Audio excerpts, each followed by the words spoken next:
Example 8.14. An electric dipole consists of two opposite charges, each of magnitude 1 microcoulomb. तो अपने पास dipole given है. ये dipole इस तरीके से, एक चार्ज ये है, एक चार्ज ये है, दोनों के बीच में कुछ ना कुछ डिस्टेंस होगा. तो वो डिस्टेंस आगे बढ़ा है, सेपरेटेड बाय 2 सेंटीमीटर. तो यहाँ पे डिस्टेंस हमको दिया आ रहा है 2 सेंटीमीटर. तो डिस्टेंस को हम किससे लिखते थे? 2L से लिखते थे. तो डिस्टेंस हमें गिवन है 2 सेंटीमीटर. चार्ज यहाँ पे है, इस चार्ज को हम Q1 मानेंगे. अगर इसको Q2 मानेंगे तो दोनों की वैल्यू हमें इक्वल दी वाली है, 1 माइक्रोकूलम दी वाली है. The dipole is placed in an external electric field of 10⁵ newton per coulomb. तो इलेक्ट्रिक फील्ड E की वैल्यू हमें गिवन है 10⁵ न्यूटन पर कूलम गिवन है. Find the maximum torque exerted by field on the dipole. तो हमें maximum torque find करने का है. दूसरा, the work done external agency will have to do turning the dipole through 180 degree starting from position theta is equal to 0 degree. तो हमें 0 degree से लेके 180 डिग्री को टर्न करने में कितना वर्क डन लगेगा वो हमें कैलकुलेट करना है. यानी इनिशियल एंगल हमारे पास थीटा 0 डिग्री है और फाइनल एंगल यहाँ पे 180 डिग्री है. तो कैलकुलेशन हम करेंगे.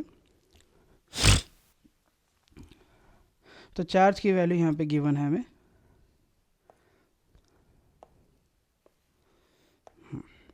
तो Q is equal to 1 microcoulomb. तो 1 इंटू 10⁻⁶ कूलम. 2L 2 सेंटीमीटर है, तो 2 इंटू 10⁻² मीटर होगा. इलेक्ट्रिक फील्ड की वैल्यू 10⁵ न्यूटन पर कूलम है. तो हमें मैक्सिमम टॉर्क निकालना है और वर्क डन निकालना है. उससे पहले हमें टॉर्क के अंदर डायपोल का फॉर्मूला लगेगा.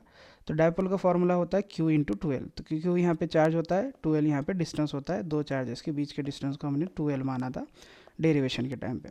तो Q की वैल्यू थी 1 इंटू 10⁻⁶ और 2L की वैल्यू है 2 इंटू 10⁻⁶. दोनों को मल्टीप्लाई करेंगे तो 2 इंटू 10⁻8 कूलम मीटर यहाँ पे यूनिट दिया गया है. टाउ की फॉर्मूला था PE साइन थीटा, जिसमें P डायपोल होता है, E इलेक्ट्रिक फील्ड होती है, साइन थीटा यहाँ पे थीटा एंगल होता है P और E के बीच में का. Sine theta is maximum, the torque will be maximum. तो theta is equal to 90 degree. जब theta is equal to 90 degree होता है तो साइन थीटा मैक्सिमम होता है, और साइन थीटा जब मैक्सिमम होता है तो टॉर्क भी तब मैक्सिमम होता है. इसलिए हम यहाँ पे थीटा की वैल्यू 90 डिग्री पुट करेंगे. तो टॉर्क मैक्सिमम हमें निकालना था. तो PE sine theta is equal PE sine theta. तो torque maximum is equal to PE की वैल्यू थी 2 इंटू 10⁻⁸. PE की वैल्यू थी 10⁵, थीटा की वैल्यू थी 90, इसलिए यहाँ पे वैल्यू पुट कर देंगे. तो जब इसको मल्टीप्लाई करेंगे तो हम क्या होगा, 2 एज इट इज़ रहेगा, 10⁻⁻8 10⁻⁵ सॉल्व करेंगे तो 10⁻³ मिलेगा. यूनिट यहाँ पे न्यूटन मीटर मिलेगा. साइन 90 की वैल्यू क्या हो जाएगी, 1 हो जाएगी. तो टाउ मैक्सिमम निकल गया. अब हमें वर्डन निकालना है. तो वर्डन का फॉर्मूला हमने ऑलरेडी स्टडी किया था. W is equal to P cos theta not minus cos theta. तो इनिशियल एंगल थीटा की वैल्यू थी यहाँ पे, थीटा नॉट की वैल्यू थी 0 डिग्री. थीटा की वैल्यू जो फाइनल एंगल था 180 डिग्री था. अब यहाँ पे वैल्यू पुट करेंगे तो P की वैल्यू थी 2 इंटू 10⁻⁸, E की वैल्यू 10⁵ थी. थीटा की वैल्यू यहाँ पे थीटा नॉट की वैल्यू 0 पुट करें और थीटा की वैल्यू यहाँ पे 180 डिग्री पुट करें. ये सेम एज इट इज़ होगा. 10⁻⁸ 10⁵ 10⁻³ हो जाएगा. कॉस 0 की वैल्यू होती है 1 और कॉस 180 की वैल्यू होती है -1, और ये फार्मूले का माइनस, तो ये माइनस माइनस मिलकर क्या हो जाएगा, यहाँ पे प्लस हो जाएगा.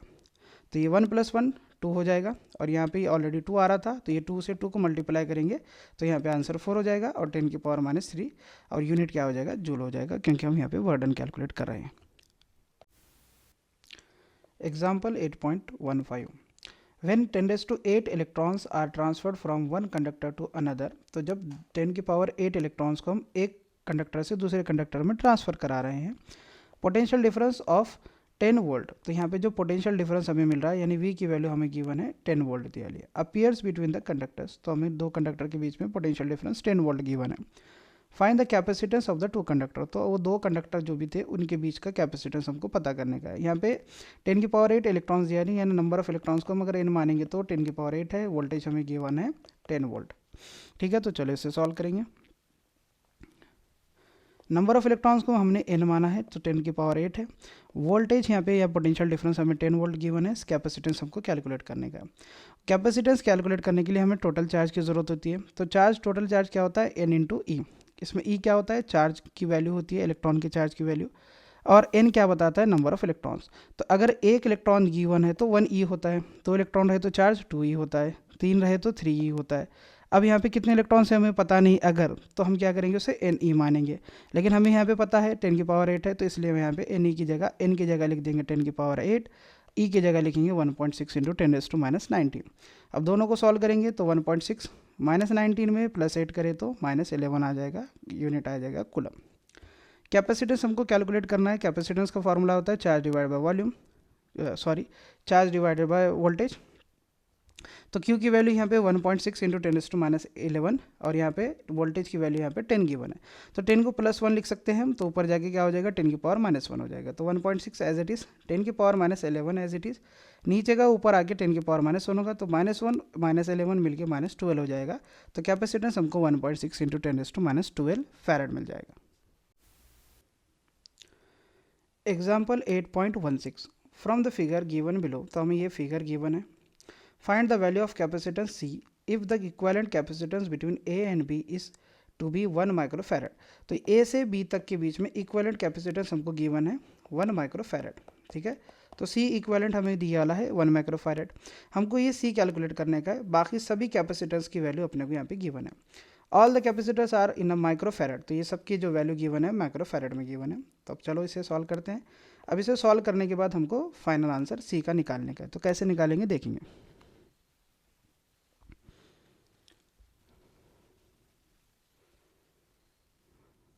तो यहाँ पे मैंने लिख दिया C equivalent is equals to 1 microfarad या 1 इंटू 10 की पावर -6 फैरड। ये मैंने सर्किट ड्रॉ कर दिया, ठीक है। अब यहाँ पे हमें ये देखना है कि कैपेसिटेंस पैरेलल में कनेक्टेड है या सीरीज़ में कनेक्टेड है। पैरेलल का फॉर्मूला भी हमें पता है, सीरीज़ का फॉर्मूला भी पता है, हमने डेरिवेशन की है इसकी।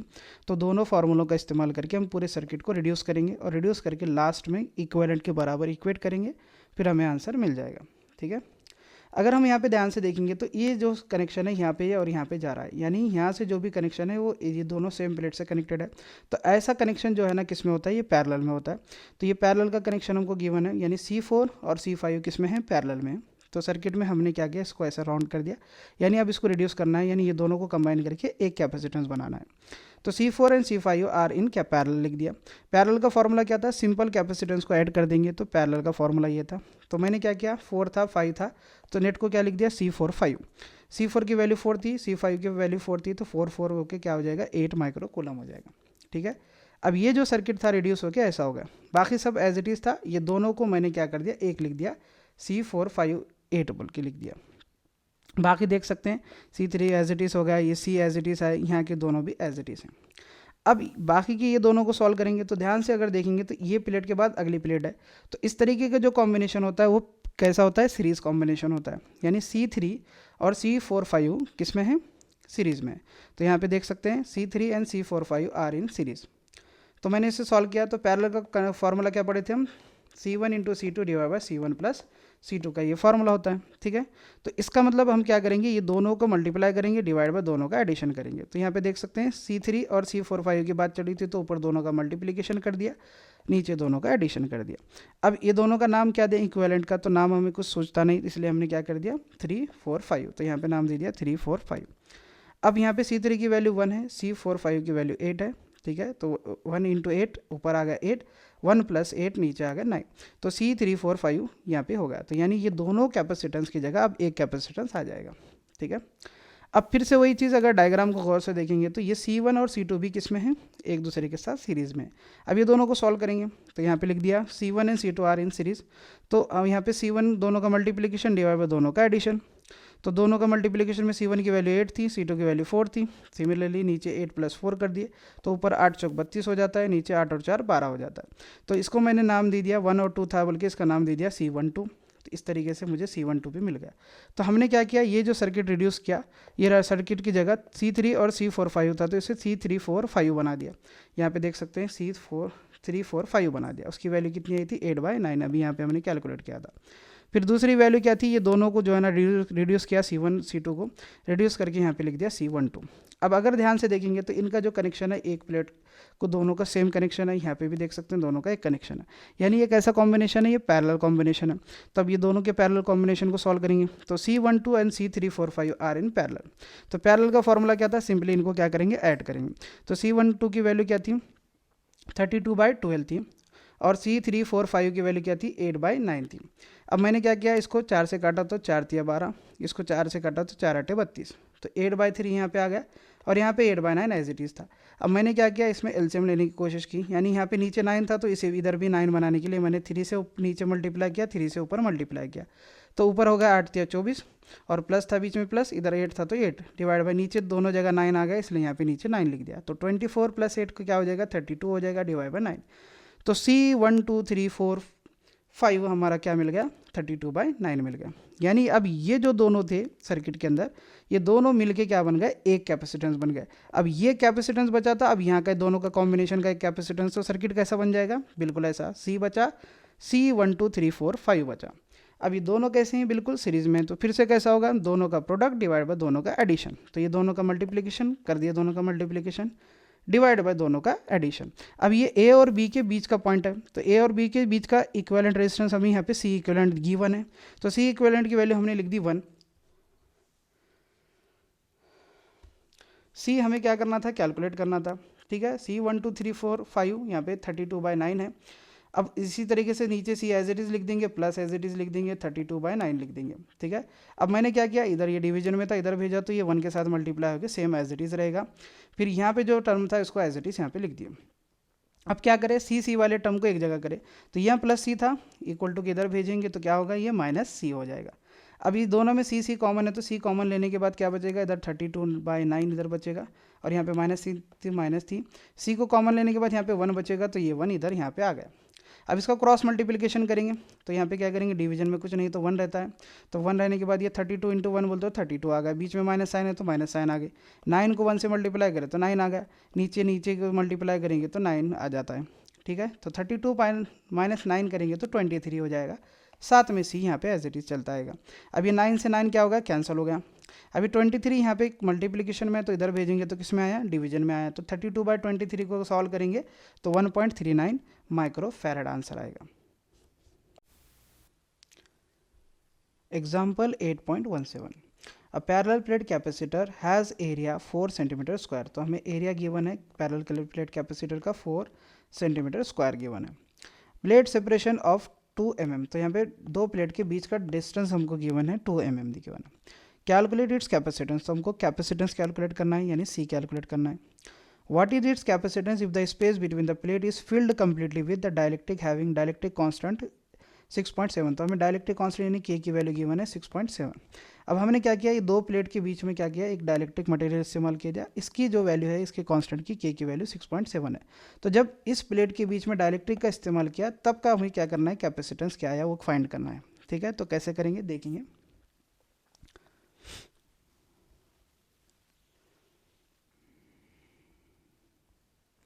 तो एरिया हमें गिवन था 4 cm², तो 4 × 10⁻⁴ मीटर² हो जाएगा, क्योंकि हमें पता है 1 सेंटीमीटर इज इक्वल टू होता है 10⁻²। तो 1 सेंटीमीटर का स्क्वायर क्या होता है, इसका भी स्क्वायर, यानी 10⁻² का स्क्वायर 10⁻⁴ हो जाता है। डी हमें यानी डिस्टेंस गिवन है 2 mm, तो उसको कन्वर्ट किया 2 × 10⁻³ मीटर, ठीक है। अब C0 जिसे हमने माना है, जब यहाँ पे नॉर्मल जो दो प्लेट थे इनके बीच में एयर थी या कुछ भी नहीं था तब का कैपेसिटेंस C0 है, और बाद का कैपेसिटेंस जब कैपेसिटेंस के बीच में डाइलेक्ट्रिक का इस्तेमाल किया गया, स्लैब का इस्तेमाल किया गया था, तब का कैपेसिटेंस C है। K की वैल्यू हमें गिवन है डाइलेक्ट्रिक कांस्टेंट 6.7 है। तो हमने ये फॉर्मूला पढ़ा था C0 = A ε0/d, ठीक है। तो अब A की वैल्यू है 4 × 10⁻⁴, ε0 की वैल्yu होती है 8.85 × 10⁻12, D की वैल्यू थी 2 × 10⁻3। तो 2 से मैंने इसे काटा तो ये 2 आ गया, और ये दोनों को 8.85 को 2 से मल्टीप्लाई किया, तो यहाँ पे फाइनली आंसर 17.7 आ गया। अभी 10⁻⁴ था, ये 10⁻12 था, तो -12 - 4 -16 हो गया। ये 10 नीचे -3 था, ऊपर आके क्या हो जाएगा यहाँ पे +3, तो -16 + 3 मिलके -13 होगा फैरड, तो ये मुझे C0 मिल गया। अब सिंपल दोनों के बीच में रिलेशन क्या होता है, किसके बीच में, कैपेसिटेंस कब का, जब डाइलेक्ट्रिक इस्तेमाल हो रहा था, और कैपेसिटेंस कब का, जब डाइलेक्ट्रिक नहीं था, इनटू K। तो ये इस तरीके से रिलेशन होता है। तो C हमें पता करना था, C0 हमें पता है 17.7 × 10⁻3, और K की वैल्यू है 6.7। तो जब दोनों को मल्टीप्लाई करेंगे तो 118.59 × 10⁻13 फैरड आंसर आ जाएगा। Example 8.18, in a capacitor of capacitance 20 microfarad. तो हमें कैपेसिटेंस गिवन है, ठीक है, यानी C0 की वैल्यू गिवन है हमें 20 microfarad. The distance between the plate is 2 mm, तो दो प्लेट के बीच का डिस्टेंस यानी D हमको दिए वाला है 2 mm दिया वाला है। The distance between the plate is 2 mm if the dielectric slab of width 1 mm, तो यहाँ पे थिकनेस गिवन है टी से, जिससे हम लिखते थे स्लैब की थिकनेस जो गिवन है वो टी की वैल्यू हमें गिवन है 1 mm गिवन है। एंड डायलेक्ट्रिक कांस्टेंट के की वैल्यू कितनी गिवन है हमें 2 दिया है डायलेक्ट्रिक कांस्टेंट के की, is inserted between the plates, तो अब वो प्लेट के बीच में डायलेक्ट्रिक कांस्टेंट रख दिए, यानी डायलेक्ट्रिक रख दिए जिसका कांस्टेंट की वैल्यू के की वैल्यू 2 के बराबर थी। व्हाट इज न्यू कैपेसिटेंस, तो न्यू कैपेसिटेंस क्या था हमें फाइंड करना है, तो कैसे फाइंड करेंगे देखेंगे। तो देख सकते हैं यहाँ पे सी नॉट की वैल्यू थी 20 माइक्रोफैरेड, तो जब डायलेक्ट्रिक नहीं था तो तब की वैल्यू थी हमने कैपेसिटेंस की वैल्यू 220 माइक्रोफैरेड, तो उसको 20 इंटू 10 की पावर -6 फैरेड लिख सकते हैं। डी की वैल्यू 2 mm थी तो 2 की पावर -3 मीटर लिख सकते हैं। के की वैल्यू 2 है, यहाँ पे टी की वैल्यू 1 mm है तो 1 इंटू 10 की पावर -3 मीटर लिख सकते हैं। बाद का कैपेसिटेंस हमें पता करना है, जब क्या होगा प्लेट है, प्लेट के अंदर टी थिकनेस की यहाँ पे डायलेक्ट्रिक इस्तेमाल किया गया है, तो इसके अब मुझे कैपेसिटेंस निकालने का है। तो कैसे निकालेंगे, तो सी नॉट का फॉर्मूला हमें पता है A epsilon not by D था, इसको इक्वेशन नंबर हम 1 दे दिए। सी का फॉर्मूला हमें पता है, जब यहाँ पे डी डिस्टेंस के बीच में टी थिकनेस वाला डायलेक्ट्रिक इस्तेमाल किया गया था, तो उसका फॉर्मूला हमने देखा था A epsilon not divide by D minus T plus T by के था। दोनों का रेशियो लेंगे तो सी इक्वेशन नंबर 2 को डिवाइड करेंगे 1 से, तो 2 बाय 1 करेंगे तो क्या होगा सी डिवाइडेड बाय क्या होगा सी नॉट होगा, तो यहाँ पे लिख दिया। अभी सी का पूरा टर्म यहाँ पे लिख दिए, डिवाइडेड बाय कर दिए, यहाँ पे इसका टर्म 1 का यहाँ पे लिख डाले।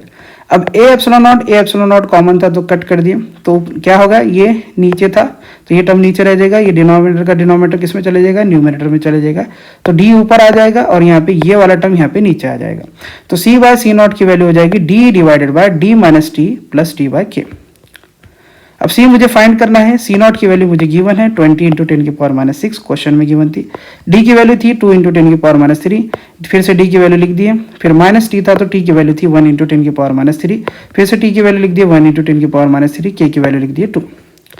अब क्या करेंगे 2 माइनस 1 करेंगे, तो 2 माइनस 1 करेंगे तो यहाँ पे 1 आएगा, 10 की पावर -3 10 की पावर -3 कॉमन था तो इंटू 10 की पावर -3 लिख देंगे।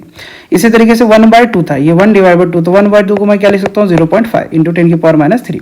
अब दोनों में फिर से 10 की पावर -3 10 की पावर -3 कॉमन ले लिया तो इंटू 10 की पावर -3 बाहर आ गया। 1 प्लस 0.5 को मैं क्या लिख सकता हूँ 1.5, ऊपर क्या हो जाएगा 20 को जब मैं 2 से मल्टीप्लाई करूंगा तो 40 हो जाएगा, ठीक है। अब यहाँ पे एक पॉइंट शिफ्ट करूंगा तो ये 400 बन जाएगा, तो 15 को 400 से काटेंगे तो आंसर आएगा 26.66, ठीक है। अब ऊपर जो पावर देख सकते हैं यहाँ पे 10 की पावर -3 थी और ये 10 की पावर -6, तो -6 और -3 मिलके क्या हो जाएगा 10 की पावर -9। अब नीचे 10 की पावर -3 था, ऊपर जाके क्या होगा 10 की पावर +3, तो 10 की पावर -9 + 3, तो 9 में से 3 निकालेंगे तो 10 की पावर -6 आएगा। तो ये इस तरीके से हमें आंसर मिल गया फैरेड के अंदर। अब 10 की पावर -6 को हम माइक्रो लिख सकते हैं, तो सी की वैल्यू हो जाएगी 26.66 micro farad. Example 8.19. A parallel plate air capacitor has capacitance of 3 into 10⁻8 9 farad। तो जब यहाँ पे पैरेलल प्लेट थी, इसके बीच में क्या थी एयर थी, तो तब उसका कैपेसिटेंस हमको यहाँ पे गिवन है 3 into 10 की power -9 farad. A slab of dielectric constant 3, तो हम यहाँ पे अब एक स्लैब इंट्रोड्यूस किए, तो इस स्लैब का जो कांस्टेंट था के की वैल्यू थी वो कितनी है 3 गिवन है, एंड थिकनेस 3 सेंटीमीटर, यानी दोनों के बीच में जो यहाँ पे थिकनेस दी वाली है वो कितनी दिया है 3 सेंटीमीटर दिया है। Completely fill the space between the plates, ठीक है, तो यानी ये यहाँ पे क्या हुआ है, दो प्लेट के बीच की स्पेस को पूरी तरीके से इसने डायलेक्ट्रिक स्लैब ने भर दिया है। The potential difference between the plates is maintain constant eight 400 volt, तो वोल्टेज यहाँ पे गिवन है 400 वोल्ट प्लेट के बीच का। What is the change in energy of the capacitor if the slab is remove, तो अब हमें यहाँ पे दो कंडीशन फाइंड करना है। तो पहले प्लेट थी, उसके बीच में एयर थी, तो इसकी एनर्जी कितनी थी पहले वो कैलकुलेट करना है, फिर बाद में प्लेट थी, उसके बीच में डायलेक्ट्रिक भर दिया गया था, फिर इसकी एनर्जी क्या है वो पता करना है, फिर दोनों एनर्जी का क्या करना है डिफरेंस निकालने का, क्योंकि यहाँ पे हमें क्या पूछा है चेंज इन एनर्जी पूछा है। तो इस तरीके से हम पहले दोनों एनर्जी कैलकुलेट करेंगे, फिर दोनों एनर्जी का डिफरेंस निकालेंगे तो हमें आंसर मिल जाएगा।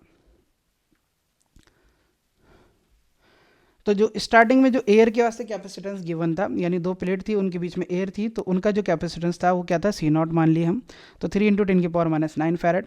के की वैल्यू हमें गिवन थी 3 और वोल्टेज यहाँ पे था 400 volt. Energy store in capacitor with air, तो जब यहाँ पे प्लेट थी, प्लेट के बीच में एयर थी, तो उसकी जो एनर्जी थी उसके हमने माना U = ½ CV² फार्मूला था, तो मैंने इसे C नॉट कर दिया क्योंकि एयर के लिए हमने C नॉट माना है।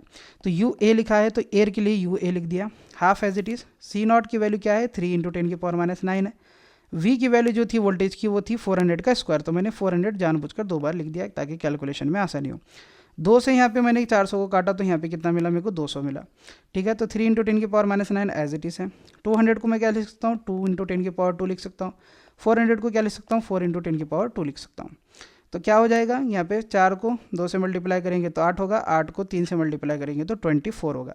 10 की पावर -9 है और ये 2 और 2 मिलके 4, तो 4 में से 4 थे -9 और +4, तो -9 + 4 करेंगे तो 10 की पावर -5 आ जाएगा। तो जूल में ये एनर्जी आ जाएगी।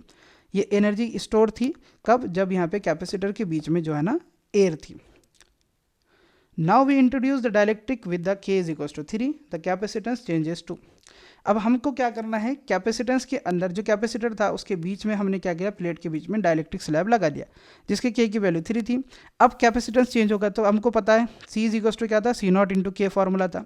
तो C बाद का कैपेसिटेंस है जब हमने क्या किया था, डायलेक्ट्रिक इस्तेमाल किया था। C0 क्या था, शुरू का जब यहाँ पे एयर थी, तो 3 इंटू 10 की पावर -9 थी इसकी वैल्यू। K की वैल्यू 3 थी, मल्टीप्लाई कर दिया तो 3 3 9 हो गया, 10 की पावर -9 फैराड हो गया। अब इस C का इस्तेमाल करेंगे, ठीक है, क्योंकि अब ये किसका, डायलेक्ट्रिक का कैपेसिटेंस है।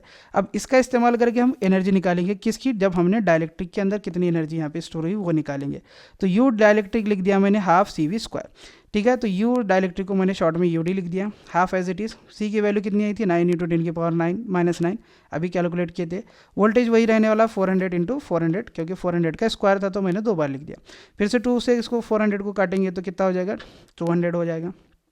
फिर से 9 इंटू 10 की पावर -9 एज इट इज़। 200 को मैंने क्या लिखा, 2 इंटू 10 की पावर 2 लिखा। 400 को मैंने क्या लिखा, 4 इंटू 10 की पावर 2 लिखा। तो फिर से 4 दूनी 8, 8 को 9 से मल्टीप्लाई करें तो 72 आंसर आ जाएगा। -9 + 4 तो क्या हो जाएगा, -5 जूल हो जाएगा। अब ये एनर्जी कब की थी, डायलेक्ट्रिक होने के बाद जो एनर्जी यहाँ पे स्टोर थी वो थी, ठीक है। अब ये दोनों एनर्जी का डिफरेंस पूछा था हमें, चेंज इन एनर्जी। तो डायलेक्ट्रिक की एनर्जी माइनस एयर की वजह से जो एनर्जी स्टोर हुई थी एयर के अंदर कैपेसिटेंस में जब एयर थी, तो तब जो है ना डिफरेंस उसका हम यहाँ पे देखने को मिलेगा। तो UD की वैल्यू क्या थी, 72 इंटू 10 की पावर -3, माइनस का minus as it is. UA की वैल्यू कितनी थी, 24 इंटू 10 की पावर -5। तो 10 की पावर -5, 10 की पावर -5 कॉमन है, बाहर आ गया। 72 माइनस 24 करेंगे तो 48 इंटू 10 की पावर -5 जूल होगा। तो चेंज इन एनर्जी हमको ये मिल गई।